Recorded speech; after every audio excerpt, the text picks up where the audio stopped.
राधे राधे, हरे कृष्ण। आप सभी को श्री राधा अष्टमी की बहुत बहुत शुभकामनाएं। भाद्रपद मास के शुक्ल पक्ष की अष्टमी तिथि श्री राधा रानी को समर्पित है। आज के इस वीडियो में आप जानेंगे श्री राधा अष्टमी व्रत की तिथि, शुभ मुहूर्त और पूजा विधि के साथ ही 18 जरूरी नियमों के बारे में। लेकिन क्या आप जानते हैं कि श्री राधा अष्टमी का व्रत दोपहर तक ही रखा जाता है। दोपहर में शुभ मुहूर्त में पूजा करने के बाद भक्त व्रत खोल सकते हैं। ऐसा क्यों है? दरअसल जब श्री राधा रानी को पता चला कि श्री कृष्ण रात में 12 बजे जन्म लेंगे तो वे बहुत निराश और दुखी हो गई। तब श्री कृष्ण से बोली कि कान्हा, आप अपने भक्तों को इतना कष्ट कैसे दे सकते हैं। तब श्री कृष्ण ने उन्हें चंद्रदेव को दिए गए वचन के बारे में बताया। राधा जी ने कहा कि मैंने तो किसी को कोई वचन नहीं दिया है, इसलिए मैं तो दिन के 12 बजे ही जन्म लूंगी ताकि मेरे भक्तों को मेरे लिए भूखा रहकर कष्ट ना सहना पड़े। यही कारण है कि श्री राधा अष्टमी का व्रत दोपहर 12 बजे खोल लिया जाता है। राधा अष्टमी के व्रत का पारण 3 प्रकार से किया जाता है। पहला, बरसाने में ये व्रत सप्तमी तिथि को किया जाता है और अष्टमी तिथि को सुबह 4 बजे पूजा करके इसका पारण करते हैं और अधिकतर लोग इस व्रत को अष्टमी तिथि को सुबह से प्रारंभ करते हैं और उसी दिन दोपहर में 12 बजे पूजा करने के बाद व्रत खोल लेते हैं, यानी व्रत का पारणा कर लेते हैं। और कई लोग शास्त्रों के अनुसार, जो लोग इस बात से सहमत नहीं हैं कि दोपहर तक ही ये व्रत रखना चाहिए, उन्हें अष्टमी तिथि के दिन पूरा दिन व्रत का पालन करना चाहिए और फिर नवमी तिथि को सुबह व्रत का पारण करना चाहिए, यानी व्रत खोलना चाहिए। इस व्रत में आप फलाहार यानी फल और दूध ग्रहण कर सकते हैं। जो भक्त किसी कारण से उपवास रखने में समर्थ नहीं है, उन्हें भी इस दिन दोपहर में शुभ मुहूर्त में राधा रानी का और श्री कृष्ण का पूजन करके तामसिक चीज़ों का सेवन नहीं करना चाहिए, केवल सात्विक चीज़ों का ही सेवन करना चाहिए। ऐसा करने से भी राधा रानी की कृपा प्राप्त होती है। इस बार श्री राधा अष्टमी का व्रत 31 अगस्त दिन रविवार को रहेगा। ब्रह्म मुहूर्त से व्रत प्रारंभ होगा।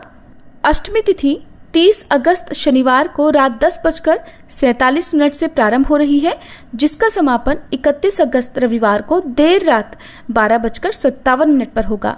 31 अगस्त रविवार को ब्रह्म मुहूर्त सुबह 4:36 से 5:24 तक रहेगा। सूर्योदय होगा सुबह 6:12 पर और सूर्यास्त शाम 6:41 पर। अनुराधा नक्षत्र शाम 5:27 तक रहेगा और इस दिन भद्रा भी लग रही है, जो कि सुबह 5:59 से 11:54 तक रहेगी। लेकिन भद्रा का वास इस बार स्वर्गलोक में रहेगा। इस कारण से ये भद्रा धरती पर अशुभ नहीं मानी जाएगी, तो आप पूजा पाठ संबंधी कार्य इस दौरान कर सकते हैं। राहु काल शाम 4:30 बजे से 6 बजे तक रहेगा। अब जानते हैं पूजा के और व्रत पारण के शुभ मुहूर्त के बारे में। राधा रानी की पूजा का शुभ मुहूर्त रहेगा सुबह 11:05 से लेकर दोपहर 1:38 तक और व्रत का पारण आप कर सकते हैं दोपहर 12 बजे के बाद से लेकर 4 बजे के बीच में। जो श्रद्धालु पूरा दिन व्रत रखना चाहते हो, उन्हें पूरा दिन व्रत रखने के बाद शाम को एक बार फिर से गोधूली मुहूर्त में राधा रानी की पूजा करने के बाद सात्विक भोजन या फिर फलाहार कर लेना चाहिए। और इस दिन गोधूली मुहूर्त शाम 6:44 से 7:06 तक रहेगा। और श्री राधा अष्टमी के दिन से ही 14 दिनों तक चलने वाले वरलक्ष्मी व्रत की शुरुआत भी हो जाती है। आप चाहें तो इस दिन श्री राधा अष्टमी और वरलक्ष्मी व्रत दोनों ही एक साथ रख सकते हैं। व्रत रखने से एक दिन पहले सभी व्रती महिलाओं, माताओं, बहनों को केवल सात्विक भोजन करना चाहिए और व्रत के दिन सुबह हो सके तो ब्रह्म मुहूर्त में या सूर्योदय से पहले उठकर स्नान करें। साफ, स्वच्छ, सफ़ेद, पीले या गुलाबी रंग के वस्त्र धारण करें। अब मंदिर में गंगा जल छिड़ककर शुद्ध करें। एक चौकी सजाएं जिस पर दाहिनी तरफ कलश स्थापित करें और कलश स्थापित करने के साथ ही आप श्री राधा रानी और श्री कृष्ण की जो भी प्रतिमा आपके पास है या तस्वीर है, उनकी स्थापना थोड़े से चौकी पर अक्षत रखकर उसके ऊपर करें। अब अपने दाहिने हाथ में जल, अक्षत और पुष्प लेकर संकल्प करें कि मैं आज श्रद्धा और भक्ति भाव से श्री राधा जी के व्रत और पूजन का संकल्प कर रही हूँ। कृपा करके मुझे शुद्ध भाव से पूजा संपन्न करने की शक्ति दीजिए। इसके बाद संकल्पित जल को भूमि पर छोड़ दीजिए। साफ शुद्ध आसन पर बैठकर पूजा की तैयारी करें। सबसे पहले आह्वान करें। श्री राधा रानी की प्रतिमा या तस्वीर को आसन पर विराजित करने के बाद अब आप उन्हें स्नान कराएं। स्नान शुद्ध जल से या पंचामृत से करा सकते हैं। यदि तस्वीर है तो गंगा जल का छींटा देकर स्नान का भाव करें। फिर साफ वस्त्र से पोंछकर उन्हें वस्त्र अर्पित करें, उनका श्रृंगार करें। ध्यान रखें, श्री कृष्ण और राधा रानी की पूजा एक साथ इस दिन अवश्य करनी चाहिए। ताजे फूलों से श्रृंगार करें। फूलों के गहने, सुगंधित इत्र आदि अर्पित करें। राधा रानी को तिलक लगाएं। चंदन, केसर या रोली से तिलक कर सकते हैं। माला अर्पण करें। धूप दीप जलाकर श्री कृष्ण और राधा रानी के चरणों में अर्पित करें। श्री राधा रानी के ओम ह्रीं श्रीं राधिकाय नमः इस मंत्र का आप जाप करें। यदि हो सके तो छोटा सा हवन आप कर सकते हैं, जैसे हम नवरात्रि के दिनों में करते हैं। और जो भी भोग प्रसाद है जो आपने तैयार करके रखा हुआ है, उसे श्री कृष्ण और राधा रानी को अर्पित करने के बाद छोटे से हवन के माध्यम से अग्नि देवता को भी अर्पित करें। इस दिन राधा रानी की पूजा करने के बाद उन्हें भोग में खीर, रबड़ी, मालपुए, अरबी की सब्जी और कढ़ी चावल का भोग लगाया जाता है। इसके अलावा आप दूध से बने हुई मिठाइयों का या सात्विक भोजन का भोग भी राधा रानी को अर्पित कर सकते हैं। सुबह के समय आप बिल्कुल साधारण विधि से केवल संकल्प लेकर व्रत प्रारंभ कर सकते हैं, लेकिन जो मुख्य पूजा होती है वो मध्याह्न काल में होती है।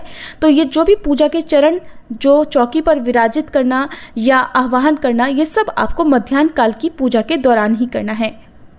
भोग लगाते समय मौसमी फलों का, जैसे केला, अनार, सेब आदि का भोग लगा सकते हैं।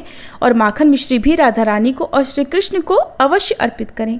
अब श्री राधा अष्टमी की कथा का पाठ या श्रवण करें। सबसे अंत में कपूर जलाकर आरती उतारें और क्षमा याचना कहें कि हे श्री राधा रानी और हे श्री कृष्ण, यदि पूजन में या व्रत में कोई त्रुटि रह गई हो, कोई भूल हो गई हो तो कृपया क्षमा करें और मेरी भक्ति को स्वीकार करें। इस प्रकार से श्री राधा अष्टमी का व्रत और पूजन संपन्न होता है। अब भक्त चाहें तो दोपहर में जो भी भोग आपने श्री राधा और कृष्ण को अर्पित किया है उसे प्रसाद रूप में ग्रहण करके अपना उपवास खोल सकते हैं। और जो लोग पूरा दिन फलाहार या निर्जल व्रत रखना चाहते हैं, यदि आप निर्जल व्रत रख रहे हैं तो कब तक आपने व्रत रखना है ये आप पर डिपेंड करता है। फलाहार यदि आप ग्रहण कर रहे हैं तो शाम की पूजा करने के बाद आप फलाहार ले सकते हैं। व्रत का पारण हमेशा भगवान को अर्पित किए गए भोग से ही करना चाहिए। अगले दिन जो लोग व्रत खोलेंगे उन्हें एक बार फिर से सुबह को पूजा करके भोग लगाने के बाद ही व्रत खोलना चाहिए। बिना दान दिए कोई भी व्रत अधूरा रहता है, इसलिए इस दिन पीले वस्त्रों का दान किसी सुहागिन को या किसी कन्या को देना चाहिए। कन्या पूजन भी इस दिन आप कर सकते हैं। किसी एक छोटी कन्या को आप भोजन करा सकते हैं, उन्हें कोई उपहार की वस्तु दे सकते हैं। क्योंकि इस बार श्री राधा अष्टमी रविवार के दिन पड़ रही है और श्री कृष्ण का भोग तुलसी जी के बिना अधूरा माना जाता है, इसलिए आप शनिवार के दिन ही तुलसी के पत्ते तोड़कर रख लेंगे। यदि आप तोड़ना भूल गए हैं तो अपने आप गिरे हुए पत्ते साफ जल से धोकर फिर श्री कृष्ण को अर्पित कर सकते हैं। रविवार के दिन शाम के समय आप तुलसी जी के पौधे में दीपक अवश्य जलाएं। ऐसा करने से श्री राधा और श्री कृष्ण अपने भक्तों की सभी मनोकामनाएं पूर्ण करते हैं। और इस दिन जो भक्त उपवास रखते हैं उनकी सभी मनोकामनाएं लाडली जी की कृपा से पूर्ण होती हैं। अब जानिए कुछ जरूरी नियमों के बारे में जिनके बिना श्री राधा अष्टमी का व्रत अधूरा रहता है। तो राधा अष्टमी का व्रत आप निर्जला या फिर फलाहार दोनों तरीके से रख सकते हैं। निर्जला व्रत में जल और अन्न कुछ भी नहीं खाना होता है, जबकि फलाहार में एक समय आप केवल फल और जल का सेवन कर सकते हैं। व्रत वाले दिन क्रोध न करें, नकारात्मक चीज़ों से और नकारात्मक लोगों से दूर रहें। शुद्ध वस्त्र पहनने के बाद ही राधा रानी की पूजा और व्रत का संकल्प लेना चाहिए। यदि एक बार व्रत का संकल्प ले लिया है तो उसे बीच में ना तोड़ें। गलती से अगर व्रत का संकल्प टूट जाए तो श्री राधा रानी से माफ़ी मांगे और फिर पूजा करने के बाद उपवास का पारण कर लें। श्री राधा जी को केवल ताज़ी चीज़ों का ही भोग लगाएं और भोग लगाने से पहले भोग को जूठा ना करें। कथा का श्रवण या पाठ जरूर करें। शुभ मुहूर्त में ही व्रत का पारण करें। व्रत के दौरान दोपहर में सोने से बचें। सुबह और पारण के अलावा दोपहर में शुभ मुहूर्त में राधा रानी की पूजा अवश्य करें। पूजा के दौरान आपने राधा रानी को जिन भी चीज़ों का भोग लगाया है उसे प्रसाद रूप में ग्रहण करके ही व्रत का पारण करें। इस दिन नाखून, बाल या दाढ़ी काटने से बचें। व्रत का पारण करने से पहले ज़रूरतमंद लोगों को दान या फिर गौ सेवा करें।